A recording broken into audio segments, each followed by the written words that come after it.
So now we're going to look in our anatomy of a split toe at different types of what I will call French aprons. Now, what is a French apron and what does it mean? Typically, a French apron is an apron that's right here, is sewn on top of the existing shoe. So it actually has stitches going down into the shoe instead of joining the two shoes. Now, I have several different examples. Some of them are going to look similar, some of them are different. We'll walk through them, but it's going to be a short video because it's really just about improving your shoe knowledge so that you know what you're looking at. Here, we have 3 rows of stitches on this apron, and the apron is relatively round with a long toe. So this is an Allen Edmonds Walton that does that. Now, to make sure that you see this from a French perspective, this is a JM Weston, and you can see that the stitches are much closer together. It's still 3 rows, but they're very, very close together, and the toe is just elongated just like it is. So again, you look at them side by side, you can see the difference in how they're put together. Now, this is an Acme, and in this, also a French apron. This has 2 rows of stitches, and instead of being rounded, it's elongated with a square at the front. So that is a different type of French apron.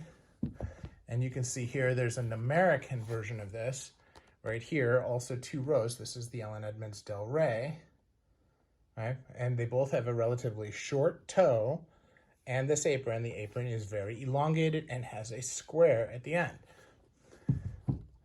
Now, this is a paraboot. This also has 3 rows of stitches, although it's suede, so it's hard to tell. Actually, one of the rows is actually on the shoe, not on the apron. So it really has 2 on the apron. Also a long toe, but it's not as rounded.